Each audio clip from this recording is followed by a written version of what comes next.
Europa continúan activos los incendios forestales en Getafe, España. El fuego deja miles de damnificados y la iglesia se suma a la primera línea de emergencia ofreciendo ayuda material y pastoral. En Chile, las inundaciones por el fenómeno del Niño van dejando más de 40.000 aislados y cerca de 30.000 viviendas destruidas. Cáritas exhorta más ayuda a los damnificados y estar prevenidos ante los fenómenos naturales.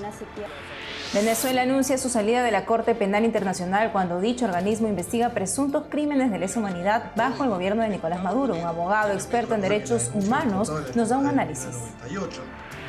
El Parlamento en Honduras aprueba investigar a grupos que ofrecen por internet realizar abortos. El Comité Pro Vida de Honduras alerta sobre esta práctica que podría extenderse a otros países de América Latina.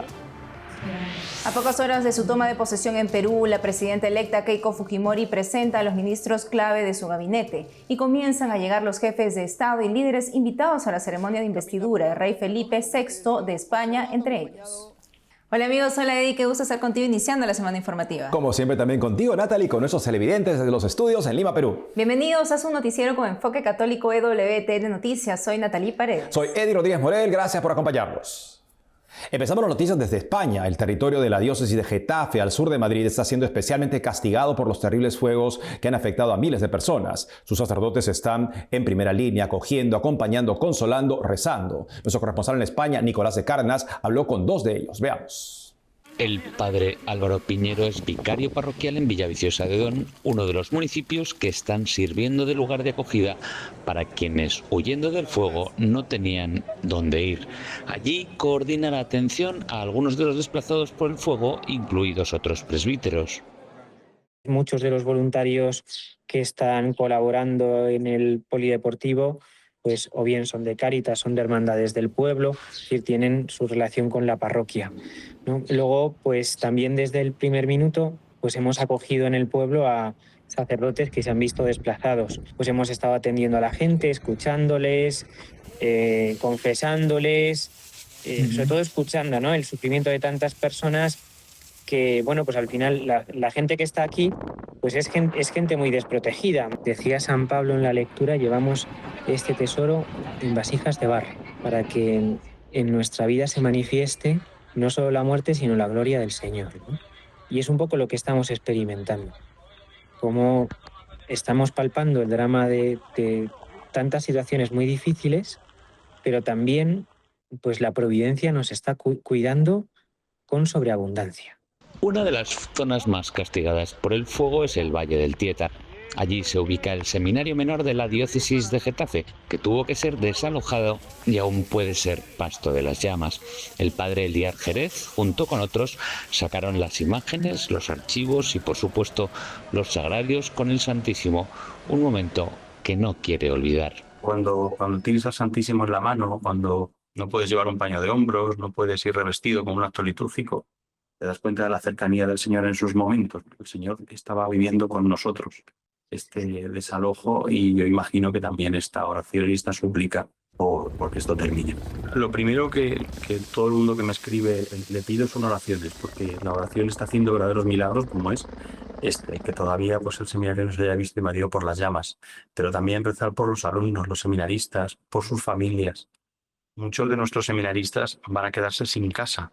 Informó desde España Nicolás de Cárdenas, EWTN Noticias. Por otro lado, en Chile, las inundaciones por intensas lluvias debido al fenómeno del Niño cobró vidas y miles quedaron sin medios de vida y acceso a servicios básicos. Frente a esta emergencia, si bien el gobierno también actúa, organizaciones como Cáritas Chile se movilizan con apoyo humanitario y pastoral. Para saber cómo sigue la situación, estamos en conexión con Catherine Mella, coordinadora de gestión de riesgo y emergencia de Cáritas Chile. Catherine, bienvenida a EWTN Noticias. ¿Nos podrías comentar cómo está ahora la crisis de lluvias en este momento?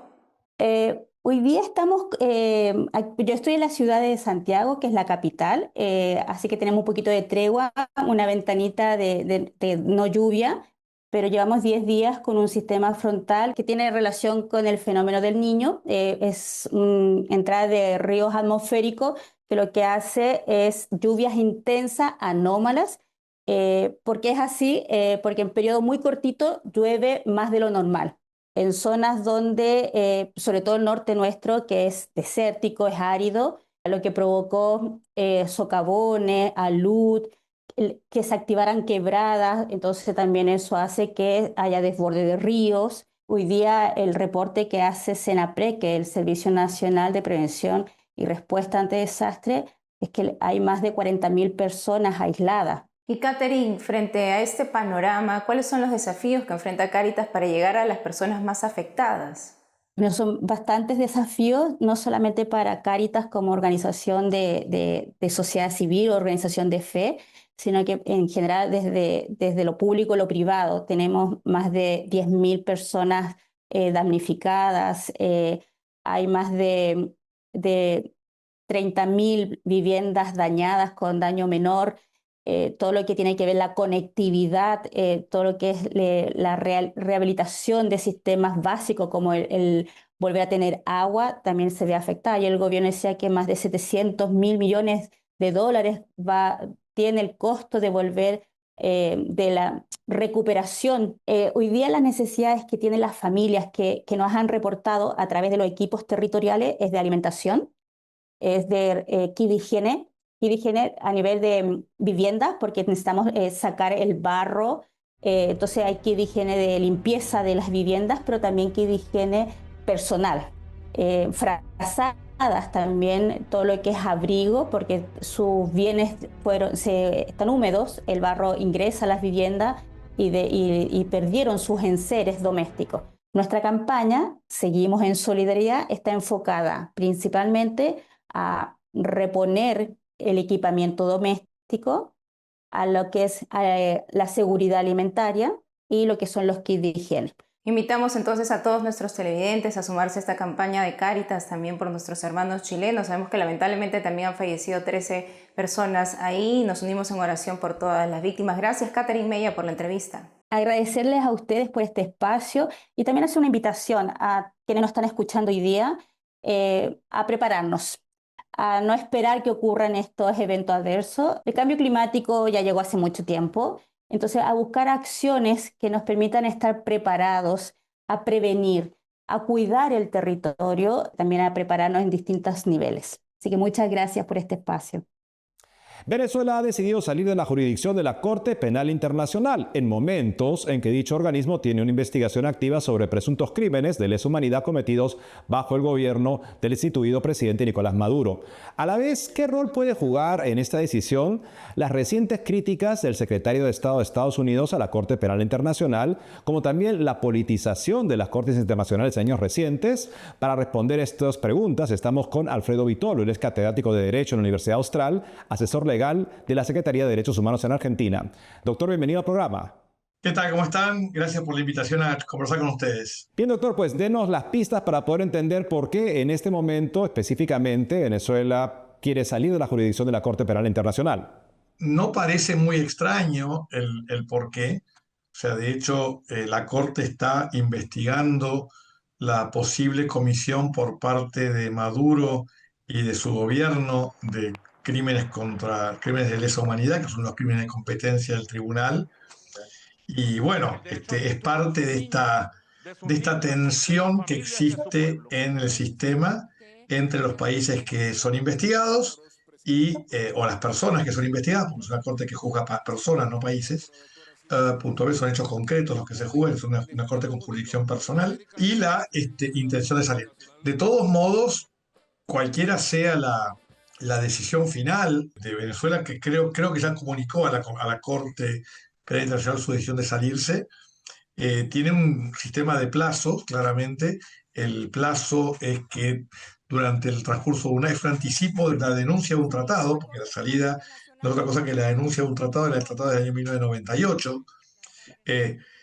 Durante un año esto continúa y eventualmente habrá que analizar si esto puede o no desactivar las denuncias que están en trámite, los procesos que están en trámite en el sistema. Es un tema ya más complejo que requiere un aspecto más. Ahora, en cuanto a la postura de los Estados Unidos y las declaraciones que ha hecho Marco Rubio sobre esta cuestión, la realidad es que, dejando de lado las formas de planteo y las acusaciones de politización que hay sobre la Corte, que podrán compartirse o no, pero son un tema a analizar con detenimiento, La postura de los Estados Unidos respecto de la Corte Penal Internacional ha sido histórica. O sea, esto no es una novedad. Estados Unidos fue uno de los principales negociadores del tratado durante la década del 90. Sin embargo, cuando llega el momento de la firma, el documento estaba abierto a la firma hasta diciembre del año 2000. Estados Unidos no lo había firmado.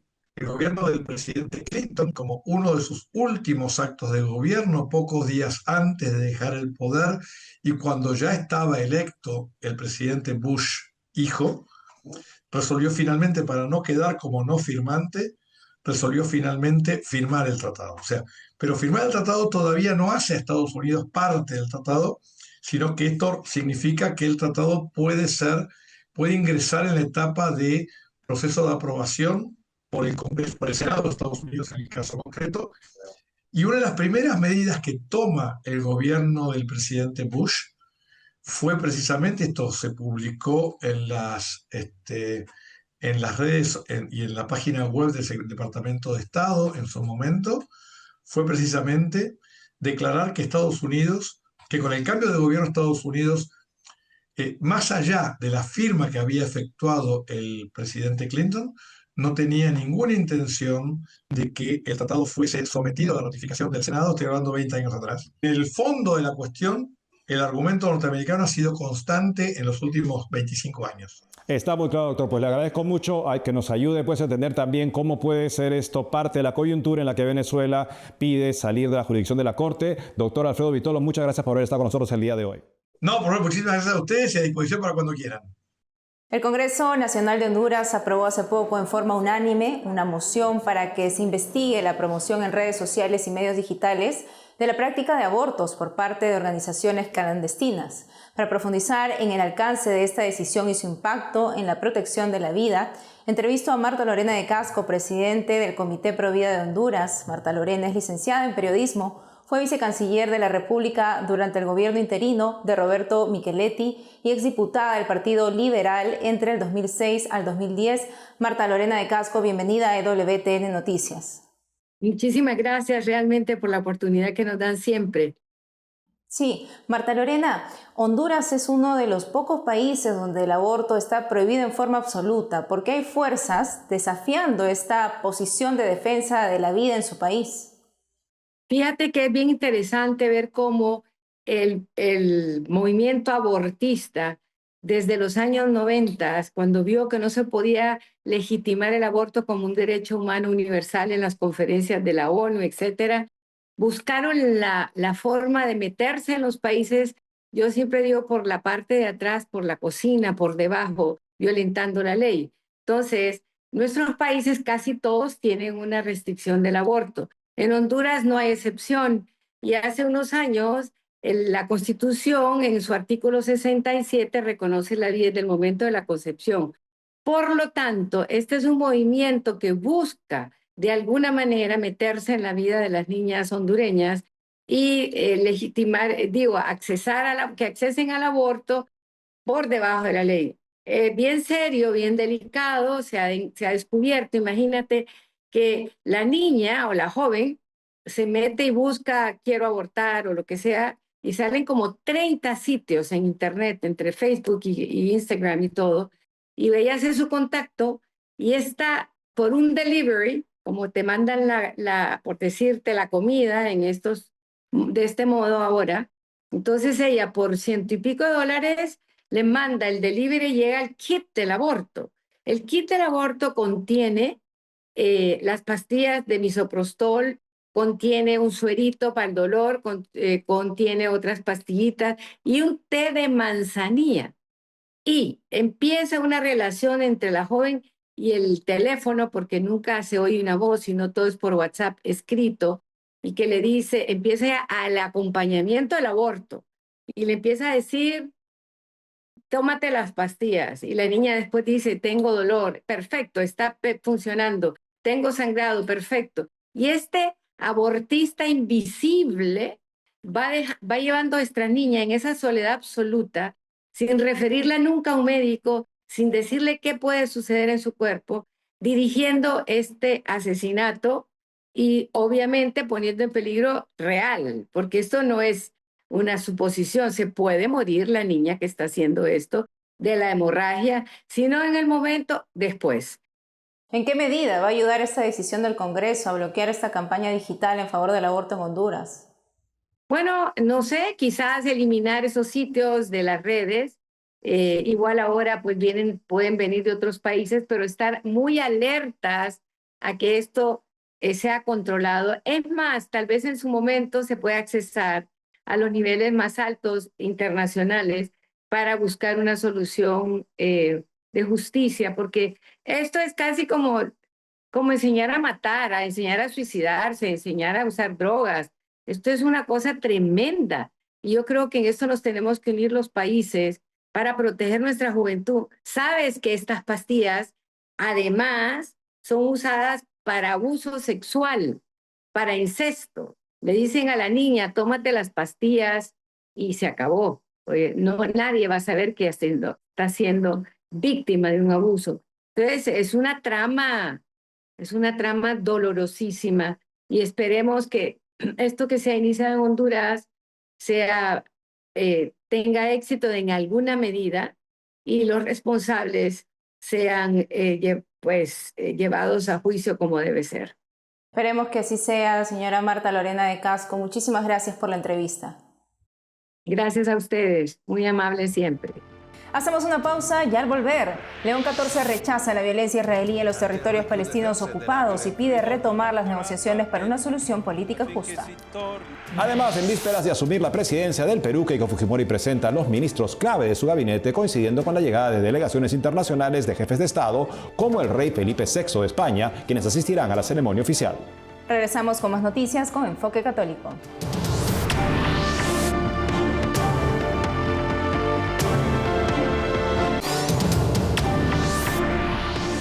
El Perú se prepara para celebrar sus 205 años de independencia de España este 28 de julio, día en que juramenta el nuevo gobierno con Keiko Fujimori como la primera presidenta mujer elegida en el país. Nuestro corresponsal Abel Camasca nos cuenta cómo van los preparativos. Adelante, Abel. A vísperas de la juramentación de su mandato, la presidenta electa Keiko Fujimori inició el día anunciando a algunos ministros de Estado claves en su gabinete. La presidencia del Consejo Ministerial recae en el primer vicepresidente de la República y miembro de su partido Fuerza Popular, Luis Galarreta, quien tendrá la misión especial de tender los primeros puentes con todas las fuerzas políticas. Fujimori destacó las virtudes de este político para esta misión. Economía y Relaciones Exteriores, anunciados hasta el cierre de este despacho, están en manos de un técnico independiente y de un ex candidato presidencial en las últimas elecciones respectivamente. Mientras van llegando los jefes de Estado invitados para la asunción de mando. El rey Felipe VI de España fue recibido esta mañana con el protocolo acorde a su investidura y se tiene prevista la llegada de los presidentes de Argentina, Uruguay, Bolivia, Panamá, Chile y Ecuador.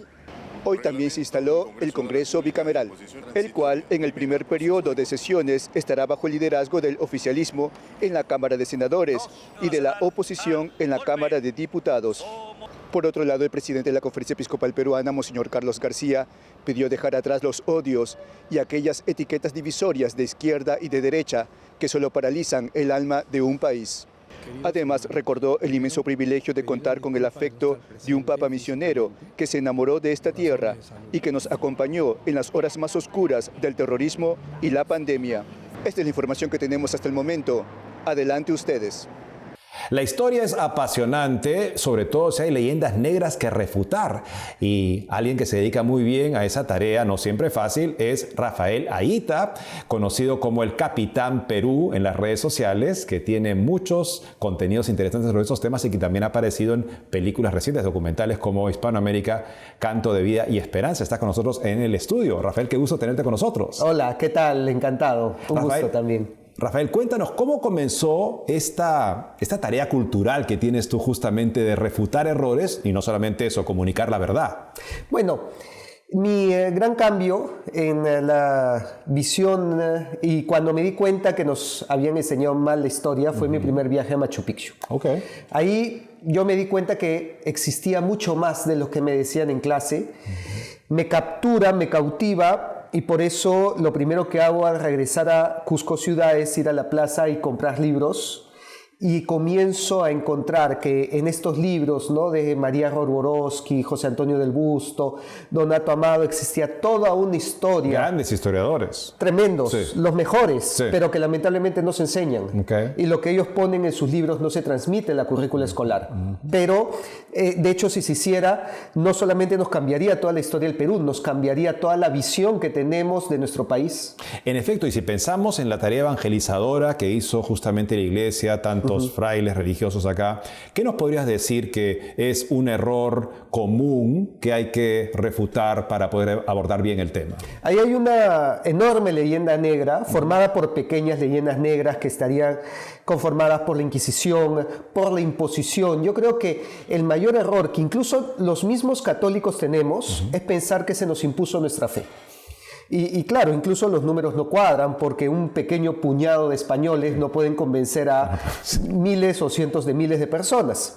Y sucede que lo que encontramos dentro de este proceso histórico es toda una serie de convergencias que se alejan mucho de la imposición y más bien están cercanas a la negociación, también al asombro que sentían las mismas panacas, los mismos incas al conocer el cristianismo y las coincidencias que encontraron con sus creencias que ya tenían y que eso permitió que incluso los primeros en convertirse fueron incas.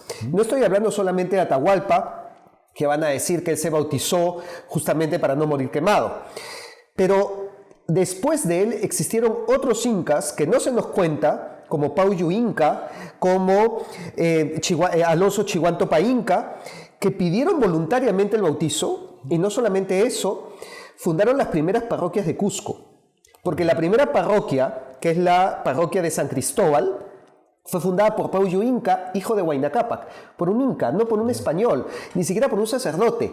Un inca es el que funda la primera ermita que se convierte en la primera parroquia de Cusco. En otras palabras, ellos experimentaron que este mensaje era un mensaje que hacía más valiosa su propia vida, hacía más valiosa su visión de la realidad. Cuando estaba yo en Cusco también visité el Palacio Arzobispal y ahí vemos, por ejemplo, estos grandes lienzos de procesiones en tiempos, justamente estos incas con sus panacas, todos con toda su, digamos, toda su ornamentación, todos sus ornamentos imperiales y participando piadosamente ellos de estas procesiones, dando así el ejemplo para todos los que hubieran sido su pueblo. En esa serie de cuadros que mencionas del Corpus Christi, que está en el Palacio Arzobispal de Cusco, hay uno que me fascina porque es una procesión del Corpus donde está el Santísimo Sacramento en la custodia y justo debajo está la procesión donde se encuentra el alférez del Inca, que era, digamos, el representante de las panacas.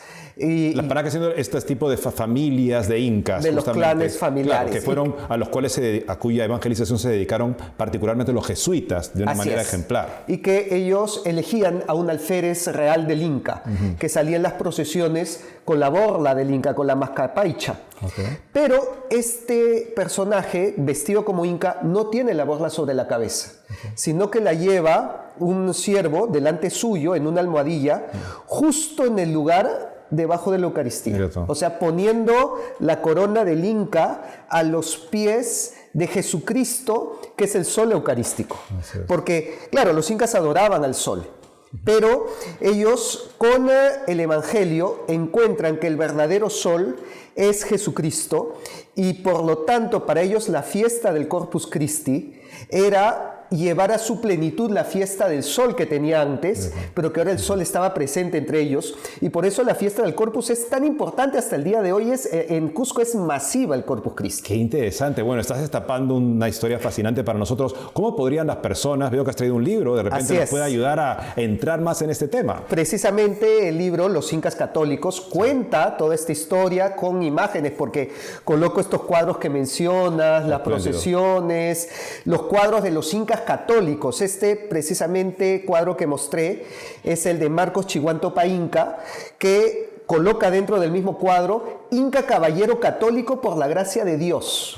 Era un inca de la panaca de Yoque Yupanqui, que llevaba la mascaipacha, pero que se sentía orgulloso católico, y es por eso que la fe es tan importante en el Perú hasta el día de hoy, porque está en nuestras raíces, no por imposición. Sí. Si hubiera sido por imposición, se iban los españoles y cambiábamos. Sí. Pero se fueron los españoles y continuamos de repente más católicos que ellos. Profundamente arraigada y sin duda es un testimonio que pide razones mejores de las que hemos recibido lamentablemente tantos errores. Qué bueno que te has traído este libro. Gracias por estar con nosotros el día de hoy, Rafael. Por supuesto, encantado. Te dejo el libro también para que lo disfrutes. Gracias, así es. Feliz yo. Hasta muy pronto. Gracias. Y nos vamos ahora hasta el Vaticano para hablar de lo que aconteció este fin de semana y lo que dice el Papa ante lo ocurrido en el mundo a lo largo de los últimos días. Informa nuestro corresponsal Javier Romero. Ante el recrudecerse de la violencia en Cisjordania y Gaza, el Papa fue muy claro. La solución al conflicto debe cumplir estos requisitos. Hago un llamamiento sincero para que se retome la negociación de una solución política justa, basada en la dignidad y los derechos iguales de todas las personas, y para que se rechacen nuevas acciones militares y decisiones unilaterales, en particular aquellas que vulneran el respeto y el statu quo de los lugares sagrados de todas las confesiones religiosas. Desde Castel Gandolfo, el pontífice dio muestras de seguir de cerca la actualidad en el mundo. También expresó su preocupación por la ola de incendios que asolan países como España, donde en solo 4 días se han quemado 80.000 hectáreas. Manifiesto mi cercanía e invito a todos a rezar por las personas afectadas y por quienes trabajan en las tareas de ayuda. Además, a lo largo del fin de semana, el Papa también envió varios videomensajes. Uno de ellos fue a los jóvenes peruanos que participaron en la segunda jornada diocesana de la juventud de la prelatura de Chota y Cutervo. Jesús no los quiere jóvenes de sillón, adormecidos o instalados en la comodidad del siempre se ha hecho así. También hubo nombramientos. León XIV designó a varios miembros del Tribunal de la Signatura Apostólica. Este organismo es lo que sería una especie de Tribunal Supremo de la Iglesia Católica y su misión principal es velar por que se administre bien la justicia dentro de la Iglesia. Entre los nuevos miembros hay 2 estadounidenses, el arzobispo de San Francisco, Salvatore Joseph Cordileone, o el de Kalamazoo, Edward Loss. En Roma, Javier Romero, EWTN Noticias. Nos despedimos recordándoles que este 28 y 29 de julio tendremos una programación especial en el horario de emisión de EWTN Noticias por los feriados patrios de nuestro país, Perú. Hasta el jueves.